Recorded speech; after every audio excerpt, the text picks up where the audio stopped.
And we love VCU. And I love you.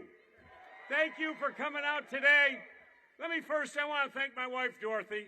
I want to thank her for being such a great First Lady for the Commonwealth of Virginia, great partner. As you know, under her efforts, 13 million more meals served to needy children here in the Commonwealth of Virginia. And Dorothy, thank you for that great work. To our great mayor, Mayor Stoney, to our speaker, Eileen Fillercorn, to Congressman Keachin, Congressman Scott, I want to thank our great Senator Tim Kaine, our great Governor Ralph Northam, and I do want to thank the Democratic National Committee for breaking the record. I had the record of giving the biggest check ever in the history of the party when I was chairman to Tim Kaine running for governor. Give Jamie a great round of applause for breaking my record. I thank him for that. And folks, a big shout out and a big thank you to our next Lieutenant Governor, Hala Ayala. And our next Attorney General, Mark Herring. So I can promise you this, folks, with that ticket we have running here in Virginia and control of the Democratic House of Delegates, let me promise each one of you, this state is going to take off like a booster rocket. You have my word on that, folks. I got more energy for this job than the day I was born. I am ready to go. I'm ready to lean in for you every single day for you. What a great day here in Richmond, perfect weather, and what a great day to welcome the 44th President of the United States of America, Barack Obama. So you've heard it over and over. We have 10 days left in this campaign, and I can tell you this, there is nothing more at stake. We have made tremendous progress over the course of the last 8 years. You've heard it over and over again. But COVID has given all of us real challenges, and we have a lot to overcome. But let me be clear, our first step in overcoming COVID is we need to lean in, we need to defeat. I want Virginia to be the first state in the United States of America that calls an end to the COVID pandemic. We can do that together. And once we get that done, our agenda is clear. We've got to create good-paying jobs, make health care more affordable, invest in education, and I promise you, as I did before, I will keep Virginia open and welcoming to everyone, no matter whom you love, the color of your skin, or who you pray to. I have 20 very exciting, comprehensive plans on my website, 166 pages. I tell you, folks, exactly how I'm going to do this. Let me tell you this, as I did before, we are going to create great jobs all over this great Commonwealth. And I promise you this, we will raise the minimum wage to $15 by January of 2024. I promise every Virginian we will make child care affordable for every parent out there in the Commonwealth of Virginia. And here's a big one. I promise you we will finally pass paid sick leave and family medical leave here in the Commonwealth of Virginia. I'm going to fight the high cost of prescription drug prices. I promise all of you will lower premiums. I will make sure that we make health care affordable for all, and I want to be the first state in America that every single one of their citizens gets access to quality, affordable health care. And as I said on day one of my campaign, I am going to make sure that every single Virginian receives a world-class education. I promise you that. And folks, I know we can do it because I did it before. If you remember in 2013 when I took office, our economy was in crisis, chaos. I rolled up my sleeves. We got to work making life better for all Virginians. By working in a bipartisan way, guess what? You've heard it. We created 200,000 new good-paying jobs. Personal income went up 14%. Unemployment went down in every city and county in the Commonwealth of Virginia. When you get Democrats running governor, you get great things happening here in this great Commonwealth. I leaned in on clean energy to tackle climate change. We created good-paying jobs. We invested in education, infrastructure, transportation. And I did it, folks, by finding common ground. I'll work with anybody. It doesn't matter to me what your party persuasion is. If you're a reasonable Republican, you'll work on me on all these things, I'll work with you. But let me make one thing perfectly clear today. Glenn Youngkin is not a reasonable Republican. I call him Donald Trump in khakis. Do we want a lapdog to Donald Trump to be our governor here in the Commonwealth? No, we don't. And we have seen what could happen. Just last week at a rally hosted by Donald Trump, my opponent's supporters actually pledged allegiance to a flag that was used at the deadly January 6th insurrection at our nation's capital. The flag, the symbol of democracy, was actually used at that capital to try and destroy our democracy. And what did Glenn Youngkin say about it? He thanked his supporters for hosting it. Folks, this is a pattern with Glenn. He has spent this entire campaign promoting Donald Trump's crazy conspiracy theories about the 2020 election. He has said that election integrity, quote, is the single most important issue facing Virginia. Really? Not jobs, not the economy, not defeating COVID, but a Donald Trump conspiracy theory. Folks, let me clear this up for Glenn Youngkin and everybody else. Let me make this easy. Joe Biden and Kamala Harris won the 2020 election here.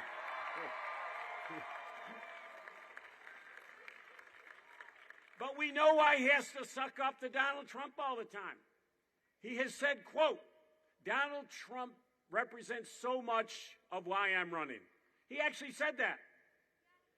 Folks, I'm running for you. I ain't running for Donald Trump. Let me be clear. But we know why he says it. Because Glenn Youngkin and Donald Trump share a dangerous, divisive agenda that would take our Commonwealth backwards.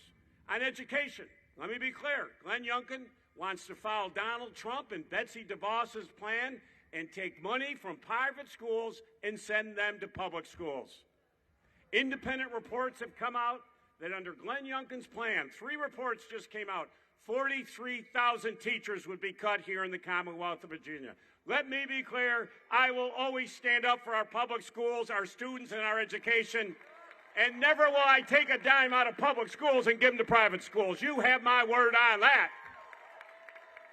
And here's another promise I'm going to do for you. We are going to raise teacher pay above the national average for the first time in Virginia history. I promise you I will get every student online within 2 years. And I will expand pre-K to tens of thousands of our children who are desperately in need of it. That's what I'm going to do on education. And on COVID, Glenn Youngkin has already brought Donald Trump's anti-science agenda, and he's not even elected. As you know, Glenn Youngkin has said, day one, all masks come off and no vaccine requirements for teachers. How dangerous is that? You're a parent with a 5-, 6-year-old first grader. Are you going to send your child to a school where the teacher's not vaccinated and they're not wearing a mask? It's deadly for our children. Here in Virginia, you should understand 1,142 of our children have been in hospitals because they got COVID. Last week, 2 11-year-olds died because of COVID here. We will not let Glenn Youngkin put our children at risk here in the Commonwealth of Virginia. Could you imagine what he would do as governor? As your governor, I will always follow the science. We will defeat COVID with vaccines to save lives. We will keep our schools open, and I promise you we'll build a robust economy. And then let's take a look at abortion. Donald Trump's proudest legacy is that he now controls the United States Supreme Court. And the Trump Supreme Court is allowing states like Texas now to make abortion illegal. And Glenn Youngkin, he has promised his top supporters, quote, I will go on the offense to ban abortion and defund Planned Parenthood. Those are his words. Folks, as you all know, for 50 years in this great country, we knew that the Supreme Court would never allow people like Glenn Youngkin to outlaw abortion. They were always a backstop. But now with the 6-3 Donald Trump Supreme Court, that's all changed. And Glenn Youngkin has promised he will bring those Texas laws here to Virginia. Women and doctors will face jail time. Women will die from unsafe, illegal abortions. So let me be clear again, as I did before as your governor, I will always be a brick wall to protect women's rights. I will never allow politicians like Donald Trump and Glenn Youngkin ever to make abortion illegal here in the Commonwealth of Virginia. I believe that women should make their own decisions about their own reproductive rights. I will always make sure that Virginia is open and welcoming to all. And just yesterday, Glenn Youngkin reaffirmed his opposition to gay marriage. Really? In 2021? Really? Well, let me tell you something, folks. You have got a great company here called CoStar. 1,000 employees. I was the governor when we bid on that. We lost the bid. They outbid us in North Carolina 3-1. But I read that North Carolina passed an HB2 anti-gay bill, so I called the CEO up. I flew up to meet him at his headquarters and said, I'm the governor of Virginia. You cannot go to a state that discriminates. And by the end of the dinner I had with him, guess what? I walked out with the contract to move CoStar here to Richmond, Virginia. So not only will Glenn Youngkin put women's lives in danger, put doctors in jail, and go after Uber drivers, he will destroy our economy. Let me tell you, employees want their state to be open and welcoming, and that's what I'll do as your governor. So this election is about the next chapter of Virginia and our country. And what's it going to look like? That's what this is about. It's about leading us out of this pandemic, keeping our economy strong, protecting voter rights, protecting abortion rights, and so much more. We cannot afford to return to the division, the culture wars, and the conspiracy theories. We've come too far to go back. So, with just a week to go, a little bit over a week, we got an election here in the Commonwealth. I need your help. Our campaign has knocked on over 1 million doors so far in this campaign. It's exciting. We did 102,000 just last weekend. I need you knocking doors. We're talking to Virginians in every single corner of the Commonwealth about what's at stake. We've just had over 600,000 people have already early voted here in the Commonwealth of Virginia. We are on track to have the largest turnout in a non-presidential year in the history of the Commonwealth of Virginia because you all know what's at stake. I need your help. So as we come into the end, now everybody get your cell phones out. I want to see those cell phones. I know you got them. I want you to text Terry to 50550. You need to join this campaign. I need to help you get this vote out. It is so important. I got to have Hala. I got to have Mark Herring. I got to have an attorney general. When I restored more felon rights than any governor in American history, the Republicans sued me for contempt of court. Thank God I had an attorney general who had my back and kept me out of jail. So, folks, join the hundreds of thousands of Virginians who've already cast their vote. I'm begging you, this is the future of our Commonwealth.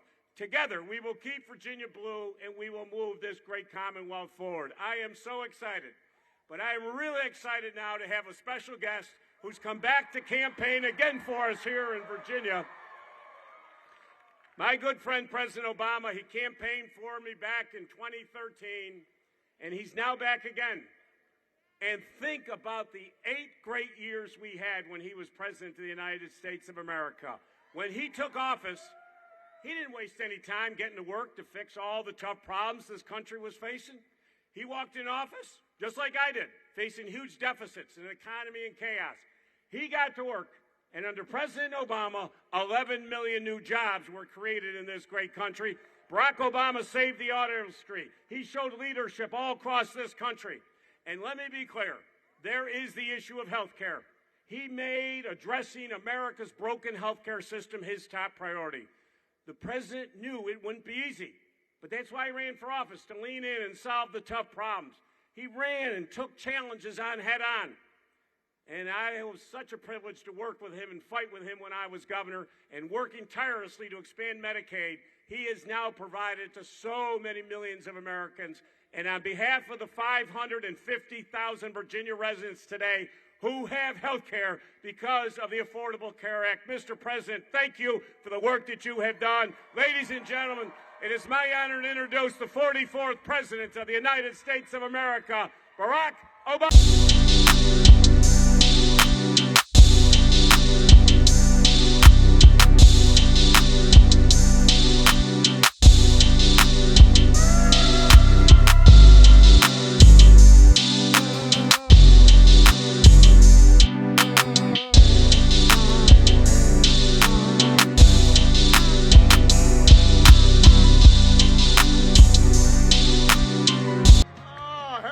Richmond.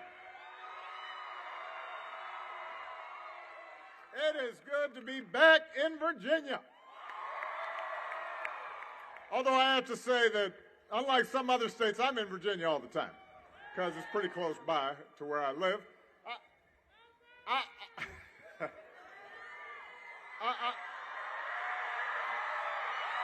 It is good to see you on this beautiful day. I am so grateful to the young Democrats at VCU for hosting us today. It's good to see some young idealism at work, young activists getting out and doing the work. I could not be prouder of you. It's thanks to extraordinary young people like you that I was able to get elected to the U.S. Senate.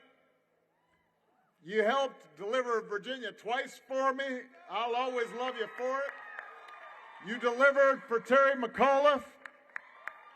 And now I'm asking you to do it one more time by electing Terry, the next governor of the Commonwealth of Virginia.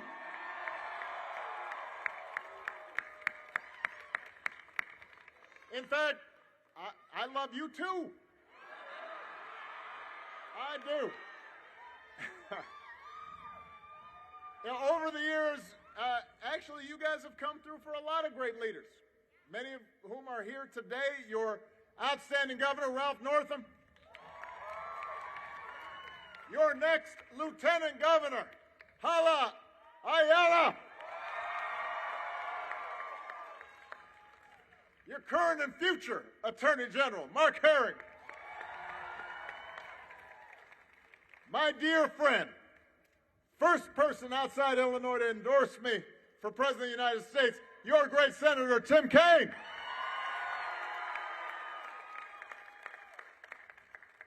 Congressman Donald McEachin is here. Speaker of the Virginia House of Delegates, Eileen Filler-Corn.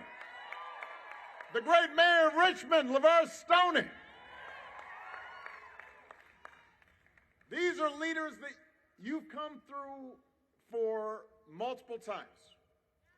And in 10 days, you've got a chance to do it again. You've got a chance to elect Terry and Hala and Mark and to keep Virginia moving forward. And before we start anything else, I want to remind you and everybody who's watching, you don't have to wait until November 2nd to cast your ballot. You can vote early right now, either by mail or in person. If you don't be lollygalling. Don't be sitting on the couch saying I'll get to it later. You can vote early right now. If you've got a ballot at home, you can return it by mail, or you can hand it in at your local registrar's office, or you can take it to a drop-off location today. Don't leave it on your desk. If you're like me, your desk is cluttered. You end up spilling stuff. You're all like, oh man, I got to start all over again, get another ballot. Do it now. You'll feel good. You'll feel good about exercising the franchise. Or you can vote early in person today. Just go to iwillvote.com/VA to make your plans. Millions of Virginians voted early last year. Let's do it again this year. Don't wait. You agree, don't you? Yes, you do. All right. Now that we've got that very important piece of business out of the way, let me tell you a little bit about Terry and why I know he will be a fantastic governor again. First thing to know about Terry is, as you just witnessed, he's very persuasive. Let me tell you, if I told Michelle I wanted to run for the same office after a few years away, she would have said something I cannot repeat. The rough translation would have been no. Now, I don't know the conversation that Terry had with Dorothy. But Dorothy, thank you, because I could not be happier that Terry's back on the ticket. He's persuasive. And the reason I couldn't be happier is because I know he will make you proud as governor because he's already done it. He did it the last time. You know, there are times where you don't know. Let's face it, when you elected Barack Obama, you're like, I don't know. I mean, the kid, you know, maybe you knew, but I have to say, I look at some of that old footage, I'm like, man, he looks really young. I can't believe they trusted him to do all that stuff. He looks like he's 25 years old. That was before the gray hair. Some of you who are very young don't remember, but I used to have black hair. But with Terry, you know, he's done it. And you know this about Terry, he knows how to work hard. This guy is the Energizer Bunny. He does not sleep. He does not stop. He started his own business at the age of 14, paving driveways to help pay for college. Now, I don't remember exactly what I was doing at 14, but I will tell you I was not starting my own business. And ever since, Terry has brought the same grit and determination to everything he's done, from public service to business to being a husband to being a father of 5 amazing children. So the guy knows how to work hard. And he's persuasive. And Terry knows what it means to lead. You know, a lot of times you see candidates say one thing to one group of people, and then they act a little bit different with another group of people. They don't seem sincere. They don't want you to know what they're really all about. But with Terry, you don't have to wonder what he's going to be like as governor, because you've seen it. He walked the walk, didn't just talk the talk. As your governor, Terry kept Virginia on the right track after the Great Recession.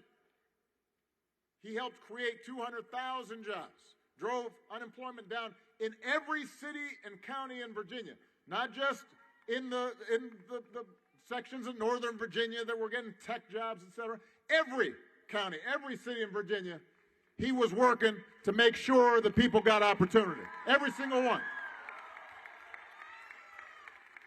So when Terry tells you he's going to help Virginia rebuild a stronger economy that creates good jobs, when he says that he's going to invest in education and workers, when he says he's going to help families from everywhere get ahead, south and north, you can believe it because he's done it before.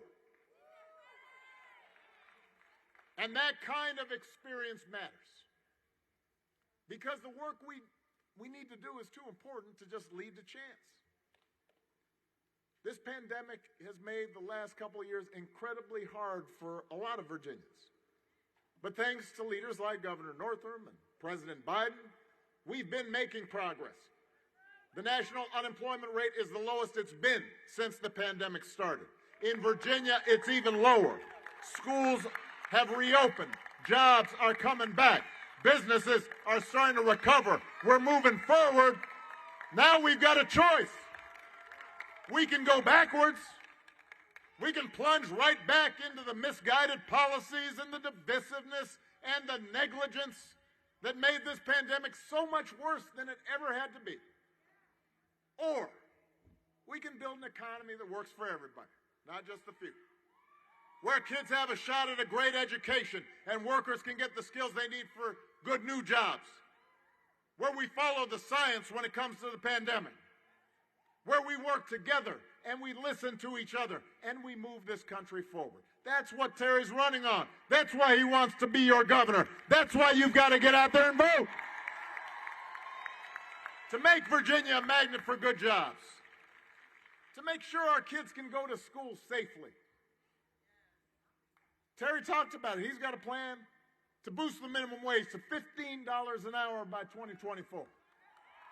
Help give young people like the ones in this audience the education they deserve. Make health care more affordable for everybody. We've got 500,000 Virginians getting help on the Affordable Care Act. We could be doing more, and Terry's going to do it. He talked about protecting a woman's right to make her own health care decisions, to keep guns out of the hands of dangerous people. And Terry talked about wanting to work in a bipartisan way with reasonable Republicans. You don't have to, he's not just saying that for the campaign. He did it when he was governor. He's walked the walk. And by the way, Terry's not alone. All across the country, Democrats are working to make sure that the wealthiest Americans and largest corporations pay their fair share in taxes, so we can do things like make child care more affordable, so we can make real progress in the fight against climate change. All across the country, Democrats are trying to make it easier to vote, not make it harder to vote, and push back on Republicans who are trying to systematically prevent ordinary citizens from making their voices heard. Just this past week, some of you probably saw, every Democrat in the Senate supported a bill that would protect the right to vote and ban partisan gerrymandering and reduce the influence of dark money in our politics. Every Democrat voted for it. Every Republican voted against it. Which, by the way, there's a little bit of an aside, but you have to ask yourself, why is it Republicans don't want you to vote? What is it that they're so afraid of? Yeah, you know, I would assume, Terry, if they think they've got better ideas, why don't they just go make the case? Tell us your ideas. Tell us why you think they're going to be better. Tell us how it's going to help that man get a job, or help that young person go to college, or help that person get a trade. Hey, just explain it. And if you've got good ideas, people will flock to your ideas, but that's not what they try to do. Instead, you're trying to rig elections. Because the truth is, people disagree with your ideas. And when that doesn't work, you start fabricating lies and conspiracy theories about the last election, the one you didn't win. That's not how democracy is supposed to work.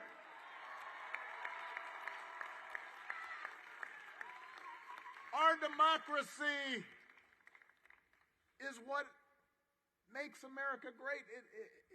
It's what makes us the shining city on the hill. This extraordinary experiment in self-government and protecting that and preserving that shouldn't be a partisan issue. It didn't used to be. So that's what Terry and Democrats everywhere are focused on. So let's shift for a moment to what Terry's opponent is running on. Don't boo. Vote. Booing doesn't do nothing. Booing might make you feel better, but it's not going to get Terry elected. Vote. Now, so don't boo. I want you to get fired up inside and then go vote. Terry's opponent, he's thinking Virginians either aren't paying attention or he thinks that they're gullible.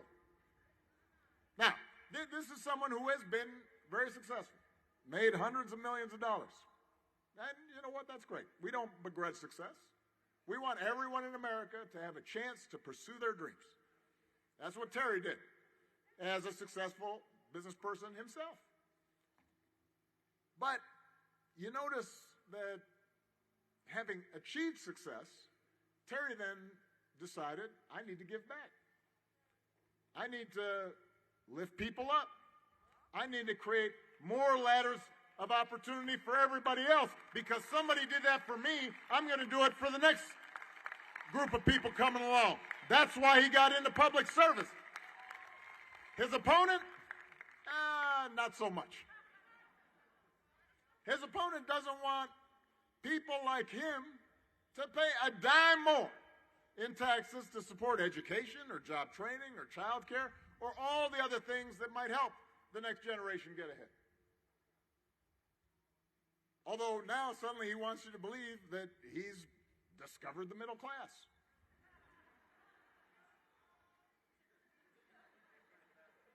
Terry's opponent he supported a policy that would cut education and public safety and put more than 40,000 teaching jobs at risk right here in Virginia.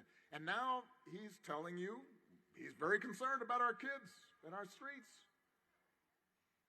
He told some voters in private that he can't talk about a woman's right to choose while he's running, but he said that if he wins, he'll restrict the right across Virginia. So don't boo. So how can he claim to be the candidate for women? I don't either. As far as I can tell, the big message of Terry's opponent is that he's a regular guy because he wears fleece. And he's accusing schools of brainwashing our kids. He's also said he wanted to audit the voting machines used in the last presidential election again. Really? Encouraging the lies and conspiracy theories that we've had to live through all this time? And yet we're supposed to believe he's going to stand up for our democracy? Listen, I want to emphasize this. I'm glad that the guy can play basketball. You know, many of you know, I'm a big hooper. So that's a good thing. You know, the guy can hoop. That's great. I'm less convinced that the co-CEO of one of the largest private equity firms in the world spends his time washing dishes and going grocery shopping.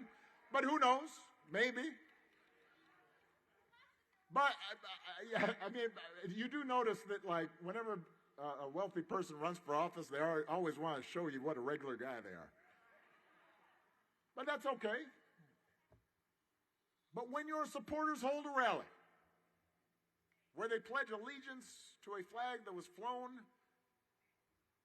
at the insurrection at the Capitol on January 6th, the biggest threat to our democracy in my lifetime, when you don't separate yourselves from them, when you don't think that's a problem, well, you know what? That's a problem. You can't run ads telling me you're a regular old hoops-playing, dish-washing, fleece-wearing guy, but quietly cultivate support from those who seek to tear down our democracy. Either he actually believes in the same conspiracy theories that resulted in a mob, or he doesn't believe it, but he's willing to go along with it, to say or do anything to get elected. And maybe that's worse. Because that says something about character.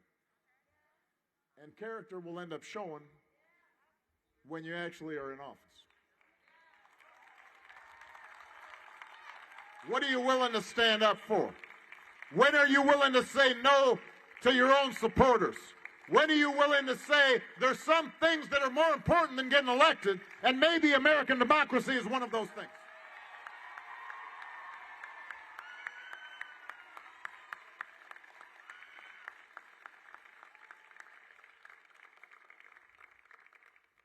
Virginia, we've got too much to get done to be dealing with the okey doke.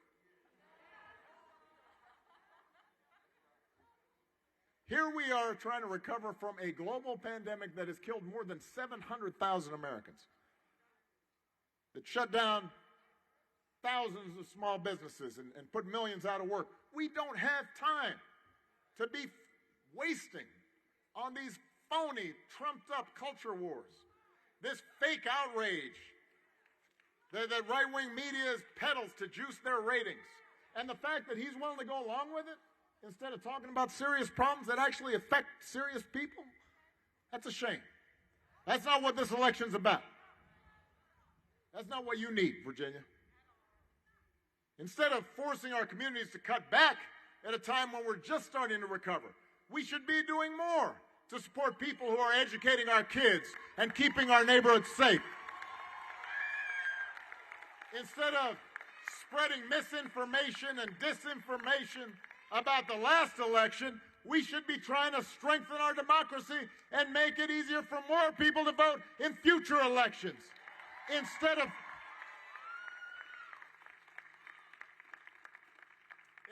stoking anger aimed at school boards and administrators who are just trying to keep our kids safe, who are just doing their jobs, stoking anger to the point where some of them are actually getting death threats, we should be making it easier for teachers and schools to give our kids the world-class education they deserve and to do so safely while they're in the classroom.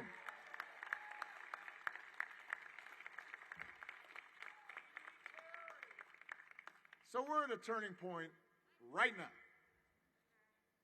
both here in America and around the world. Because there's a mood out there. We see it, right? There's a politics of meanness and division and conflict, of tribalism and cynicism. And that's one path. But the good news is there's another path where we pull together and we solve big problems and we rebuild our society in a way that gives more and more people a better life. And that's the choice we face. It's a choice I believe will define not just the next few years, but the next few decades of human history, maybe longer than that. You know, I look out at some of these young people who were 2 when I was elected. Not born yet. You were born. I thank you. I'm glad you were at least born.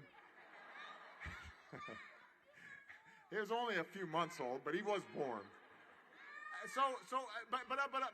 But I look at them because I see in these young people, I see my own daughters, right? And I think about the world we're given to them,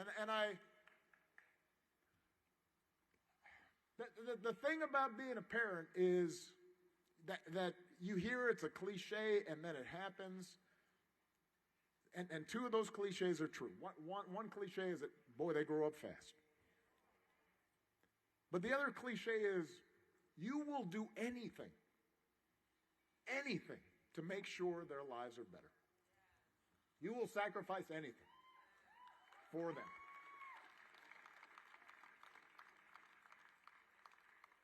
And so right now, we're helping to determine what kind of democracy are they going to inherit, what kind of planet they're going to inherit, what kind of economy we're going to inherit. What are we leaving for them? And it's our choice. And I'm here today because I believe Virginia will make the right choice. I believe America ultimately will make the right choice. I believe you right here in Virginia are going to show the rest of the country and the world that we're not going to indulge in our worst instincts. We're not going to go back to the chaos that did so much damage. We're going to move forward with people like Terry leading the way. But here's the thing. In order for that to happen, we need your help. We need you to vote. Look, I know a lot of people are tired of politics right now. Listen, I'll make a confession. I never watch political shows. Michelle and I, when we're at home, I'm reading. She's watching HGTV, maybe the Food Channel. So I understand why people might be tired of politics and the arguments and the tweets and the back and the forth. And some of you are just plain tired because this has been hard. I understand why people are frustrated. You know, we thought that the pandemic was just about done, and then suddenly the Delta comes up and it kind of throws us for a loop. And people are just tired. They feel cooped up. They're not sure what's safe. All this arguments going on TV all the time. Folks wearing masks. I believe that wearing masks is the right thing to do for people that we care about. We do it for people who are vulnerable, not just for ourselves. But let's face it. I mean, I think it's important to acknowledge. You know, sometimes I lose my mask. I'm like, oh man, where is it? You know, I mean, I understand why people just feel kind of like, oh, when's this going to end? And sometimes politics in Washington feels that way, right? It's like, oh, are we still arguing about gay marriage? Really? I thought that ship had sailed. So I thought that was pretty clearly the right thing to do. I thought we got Republicans across the country who said, yeah, that of course, and we're going to reopen that can of what? So I understand why sometimes folks get tired. But here's the thing. We can't afford to be tired because of these young people right here and the young people that are coming. And it's hard. You know, Terry doesn't claim that by being governor suddenly every problem is going to be solved. I didn't solve every problem when I was president. I mean, the fact is that it's hard to undo the legacy of discrimination that goes back centuries. It's hard to deal with special interests who want to keep the status quo when you're trying to make the economy more fair and more just. It's hard in a big country like this where people disagree a lot to get everybody moving in the same direction. But here's the thing, we can make it better. When you got the right person in the job, we might not get every single person to get a job, but more people will get jobs. We may not get every child the best education in the world, but we can get a lot more kids a better education. I didn't get everybody health care in America, but we got a whole lot more people health care in America. It makes a difference when we decide to make things better. And when you've got somebody in your corner who has shown that they will work for you, who has a track record of accomplishment, then you've got to go out there and work for them, not because everything's suddenly going to be perfect, but because it's going to be better. When you got somebody like Terry who's responsible and serious, he's worth fighting for. So you got to go out there and show the cynics that you're willing to knock on doors for Terry, to make the calls for Terry, to tell your friends and neighbors what's at stake. We ain't got time to be tired. We don't have time to be tired. What is required is sustained effort. You know, I was thinking about, because I haven't campaigned for a while, I went back to my first campaign. And I remember in my first presidential election, I spoke in Grant Park about a woman, 106 years old, who had voted for me, African American, Miss Cooper. 106. And I tried to imagine everything that she had gone through in her life. Right? Born in the shadow of slavery, deep in the midst of Jim Crow. A time where women, when she was born, didn't have the right to vote, much less black folks. And yet, she described how the minute she had a chance to vote, had never missed. including up to the time where the first African-American nominee of a major party had the chance to become president of the United States. She had witnessed all that. And I thought, now if she's not tired, I can't be tired. If John Lewis wasn't tired, we can't be tired. If the folks who had to fight for union rights across the country weren't tired, we sure can't be tired. If the suffragists weren't tired, we can't be tired. So go out there and fight and work, because you're going to decide this election and the direction of Virginia and the direction of this country for generations to come. Don't sit this one out, and make sure you vote for Democrats up and down the ballot, including for state legislature, where a lot of important work actually gets done. I used to be a state legislator. Don't forget them, because there's what's going to help Terry be able to deliver for you. And if you do these things, if you're not tired, if you work, if you vote up and down the ballot, if you get your friends and neighbors and your cousins to vote, if you do all that, we will elect Terry McAuliffe. We will elect Hallelujah. We will elect Mark Herring. We'll build on our majorities in the state legislature. We'll keep Virginia on the path to a better future. I have faith in you. Have faith in yourselves. Get out there. Get to work. Yes, we can. God bless you, Virginia. May God bless the university. God bless the United States of America. Thank you, everybody.